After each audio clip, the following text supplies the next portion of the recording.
सबसे पहले आपको बताएं, army chief general Syed Asim Munir पर कातिलाना हमले की सोशल मीडिया पर मुहिम पर वज़ीर-ए-आज़म ने शदीद मज़म्मत की है। वज़ीर-ए-आज़म शहबाज शरीफ ने कहा कि 9 मई के यौम सियाह के लिए भी ऐसे ही जहनसाजी की गई थी। 9 मई के मनसूबासाज सहूलतकार हैंडलर्स को 2 टोक पैगाम है कि इनकी हर साजिश कुचल देंगे। 9 मई के मनसूबासाज सहूलतकार हैंडलर्स की पाकिस्तान और इदारों के खिलाफ हर साजिश कुचल देंगे। आर्मी चीफ और फौज के खिलाफ मजमूम शरंगेज मीडिया मुहिम शैतानी जहन की मनसूबाबंदी का नतीजा है। साजिशी जहन और अनासिर सियासी और मुआशी इस्तेहकाम के खिलाफ फिर से सरगर्म अमल हैं। एक बयान में वज़ीर-ए-आज़म ने कहा कि शोहदा के खिलाफ गलीज मीडिया मुहिम चलाने वालों की नई मुहिम एक ही मंसूबे की कड़ी है। वज़ीर-ए-आज़म की मुतालिका इदारों को मीडिया मुहिम चलाने वालों के खिलाफ अंदरून और बैरून मुल्क कानूनी इक़दाम की हिदायत। कहा, फौज और इसके सरबराह के खिलाफ मीडिया मुहिम आज़ादी इजहार के ज़ुमरे में नहीं आता। ये मीडिया मुहिम साजिश है जिसे पूरी कुव्वत से रोकना कानूनी फ़र्ज है। कौम इस घिनौनी साजिश को 9 मई की खाना जंगी की साजिश की तरह नाकाम बनाएंगे। मायूस अनासिर को बौखलाहट और मायूसी में नया बहरान पैदा नहीं करने देंगे। कौम अपनी फौज और इसके सरबराह के साथ खड़ी है।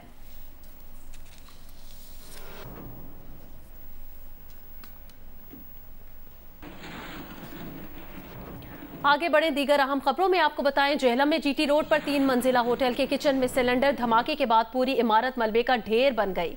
सिलेंडर फटने के साथ ही इमारत जमीन बोस हो गई और हर तरफ धुआं ही धुआं फैल गया। फौरी तौर पर रेस्क्यू ऑपरेशन शुरू किया गया, जिसमें अब तक 3 लाशों और 12 जख्मियों को डिस्ट्रिक्ट हेडक्वार्टर अस्पताल मुंतकिल किया जा चुका है, जबकि अब भी 10 अफराद के मलबे तले दबे होने की इतला है, जिस पर हंगामी बुनियादों पर सर्च एंड रेस्क्यू ऑपरेशन जारी है। मजीद तफसील बता रहे हैं डॉक्टर सुहेल।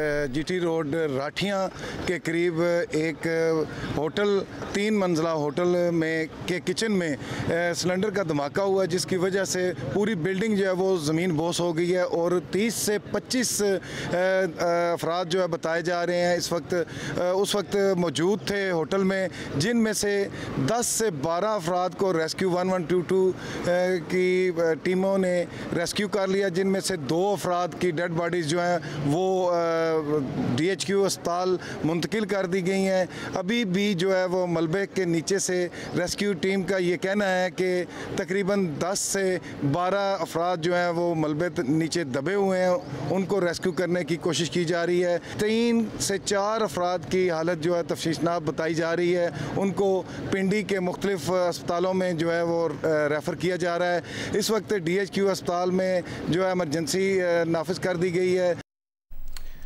और अभी आपको बताएं, दरियाए रावी में भारत से पानी छोड़े जाने के बाद सैलाबी रेला आज शाम नारोवाल पहुंचेगा। डिप्टी कमिश्नर का कहना है कि मुमकिना तौर पर इस मकाम से 2.5 लाख क्यूसेक का रेला गुजर सकता है। दरियाए चनाब के अतराफ में भी हाई अलर्ट जारी कर दिया गया है। पानी की सतह को मुसलसल मॉनिटर किया जा रहा है। मुमकिना सैलाब के पेश नज़र मुख्तलिफ मकामात पर रिलीफ कैंप्स कायम कर दिए गए हैं।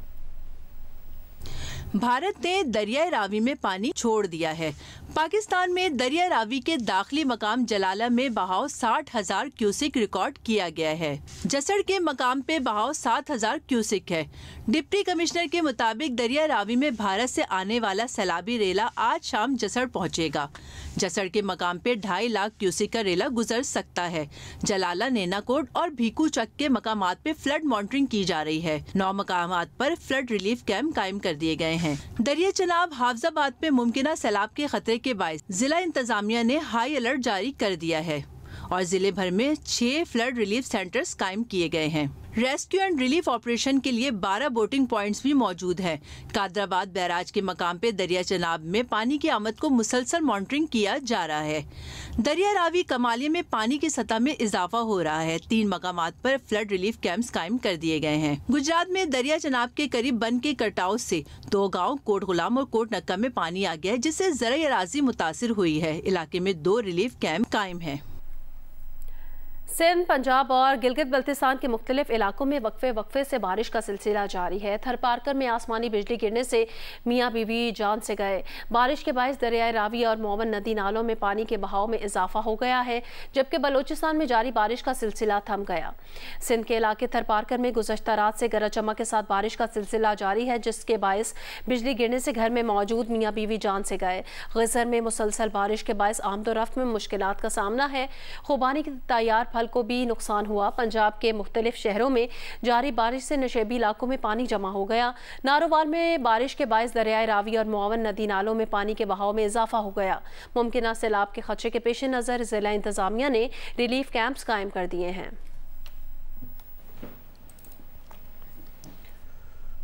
मुल्क भर में मानसून बारिशों का सिलसिला शुरू हो चुका है, लेकिन ठट्ठा शहर और गिरदोनवाह के इलाकों के पानी की निकासी के सबसे बड़े जरिए ठट्ठा सेम नाले की सफाई मुतल्लिका इदारों की जानिब से नहीं की गई, जिससे शहरी सख्त परेशान हैं। तफसील बता रहे हैं शाहिद सिद्दीकी।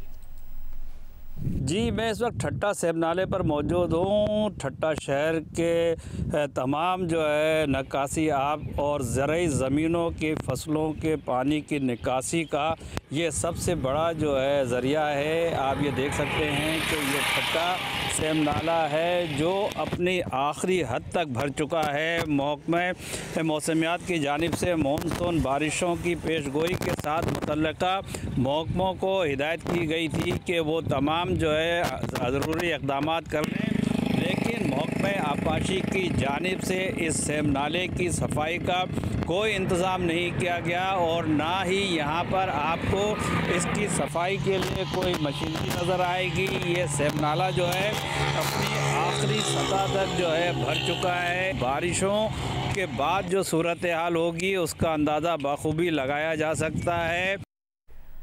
गज़र में आज भी वक्फे से बारिश का सिलसिला जारी है। मुसलसल बारिश के बायस आमदोरफ्त में मुश्किलात का सामना है। खुबानी की तैयार फसल को भी शदीद नुकसान पहुंचा। मज़ीद बताएंगे जियो न्यूज़ के नुमाइंदे जावेद इकबाल।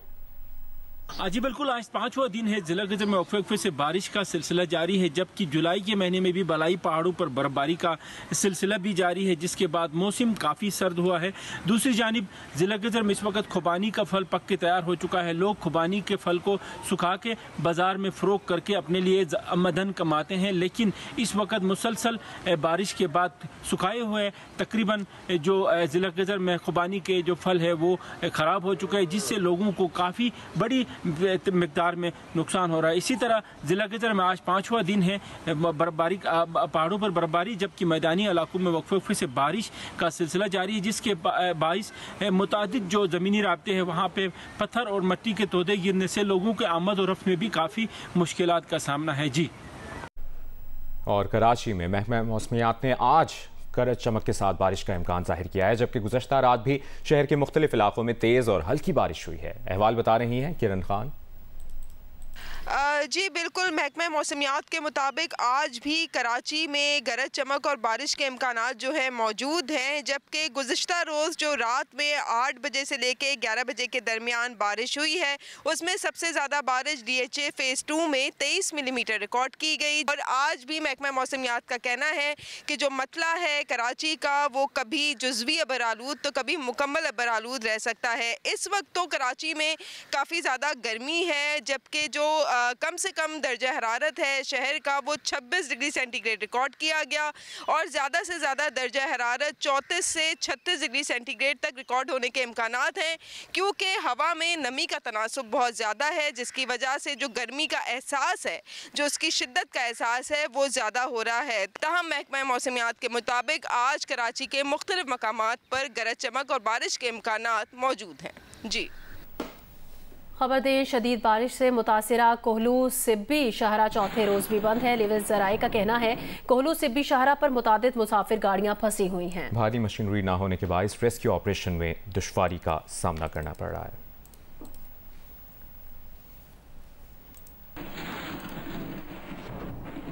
मकरान कोस्टल हाईवे पर बसोल के करीब ईरानी डीजल से लोड ट्रक उलट गया। ट्रक में आग भड़क उठी, जिससे 3 अफराद झुलस कर जाँ बहक हो गए। SHO और माड़ा सदर आबिद शफी के मुताबिक ईरानी डीजल से भरा हुआ ट्रक गवादर से कराची जा रहा था। तेज रफ्तारी के बायस मोड़ काटते हुए उलट गया। पाकिस्तान नेवी और पुलिस के एहलकारों ने ट्रक पर लगी आग पर काबू पाया और हादसे में झुलस कर 3 अफराद की लाशों को और माड़ा के दरमियान जा अस्पताल मुंतकिल कर दिया गया। पुलिस के मुताबिक तीनों अफराद की लाशें नाकाबिले शनाख्त हैं। ट्रक उलटने के बायस मकरान कोस्टल हाईवे पर ट्रैफिक की आमदोरफ्त मुअत्तल होकर रह गई है। बराह रास्त आपको लिए चलेंगे लाहौर, जहां पर वज़ीर आज़म के कोऑर्डिनेटर बिलाल अजहर के आनी प्रेस कॉन्फ्रेंस कर रहे हैं। इस शख्स को मिली जिसको इसने तबाह किया और मैं इसमें ये बात ज़रूर यहाँ पे कहना चाहूँगा कि नवाज़ शरीफ साहब ने सिर्फ 2013 से 18 में ही नहीं इस मुल्क में मुआशी तरक्की लाई। आप पिछले 3 दहाइयाँ देख लें, 3 दहाइयों से ज़ायद देख लें, अगर इस मुल्क में कोई सिग्निफिकेंट मुआशी प्रोग्रेस हुई है तो वो नवाज़ शरीफ के दौर में ही हुई है। 90 की दहाई में पाकिस्तान की मईशत लिबरलाइज, ओपन जिसे हम कहते हैं कि मईशत खुलना और लिबरलाइज होना, जिसके नतीजे में आपका प्राइवेट सेक्टर ने फ्लरिश किया था, वो नवाज़ शरीफ साहब के पहले दौर में ही हुई थी। नवाज़ शरीफ साहब के दूसरे दौर में उन्होंने सख्त फैसला किया मुल्क की दिफा को नाकाबिल तस्खीर बनाने के लिए न्यूक्लियर टेस्ट का, मगर उसके बावजूद मुआशी ज़रूरियात पूरी की। उससे हमारे ऊपर मुआशी मुश्किलात भी आई, मगर तब भी नवाज़ शरीफ साहब ने उस टाइम पे मुआशी मुश्किलात के बावजूद उसको मैनेज किया। और 2013 से 18 के दौर की मैं आपको ऑलरेडी बता चुका हूँ।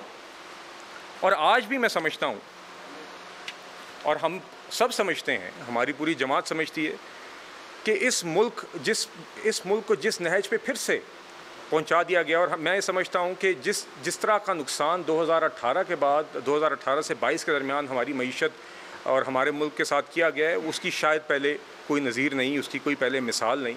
तो आजकल के मुश्किल हालात में, और जिसका जैसे कि मैंने आपसे कहा कि मौजूदा हुकूमत ने आके एक सियासी और मुआशी इस्तेहकाम का जो सफ़र तय किया है, अभी भी आगे हमारे काफ़ी मराहिल हैं और हम सबको मिल के इसी तरीके से, इसी मोमेंटम को जारी रखते हुए अपने चैलेंजेस का सामना करना होगा। मैं समझता हूँ कि इन हालात में भी नवाज़ शरीफ साहब ही वो वाहिद शख्स हैं जो मुल्क के अंदर भी वो सियासी कद काट, वो सलाहियत और वो तजर्बा रखते हैं कि इन चैलेंजेस को निमट सकें। मुल्क के बाहर भी जिस तरह आपने डिप्लोमेटिक सतह पे डील करना होता है, दोस्त ममालिक के साथ अपने ताल्लुकात बेहतर करने होते हैं, दुनिया में अपनी प्रोजेक्शन करनी होती है, ख़ित्ते में मामलात बेहतर करने होते हैं, मुल्क की मुआशी तरक्की करनी होती है, मुल्क में एक्सपोर्ट्स को फ़रोग़ देना होता है, वो भी नवाज़ शरीफ साहब ही वो वाहिद शख्स है जो ये काम पहले कर चुके हैं और आइंदा कर सकते हैं। और आपने देखा कि जो नवाज़ शरीफ साहब के साथ एक ज़्यादती की गई, और वो ज़्यादती नवाज़ शरीफ साहब के साथ नहीं हुई थी। जिस तरीके से उनको 2017 में एक एक्सपेरिमेंट के तहत रियासत के सारी मशीनरी इस्तेमाल करके उनको हटाया गया, वो जुल्म सिर्फ नवाज़ शरीफ के साथ नहीं था, वो जुल्म पूरी कौम के साथ था, जिसका नुकसान भी पूरी कौम ने उठाया है। पिछले 6-8 साल में ये आप देखते आए हैं। मगर नवाज़ शरीफ साहब ने उस टाइम पे भी कहा कि मैं अपना मामला अल्लाह ताला पर छोड़ता हूँ, और आपने देखा है कि वो आज सुरखरू हो रहे हैं, वो सुरखरू हो गए हैं। और आपने देखा है कि अब इमरान खान साहब के वकील, ऐसे लोग जो नवाज़ शरीफ साहब को पहले पता नहीं क्या क्या बातें करते थे, वो भी ये बातें करने पे मजबूर हो गए हैं कि नवाज़ शरीफ साहब के साथ ज़्यादती हुई थी, कि उस टाइम पे फैसले पहले लिखे गए थे, बाद में तरीक़ाकार सोचा गया था।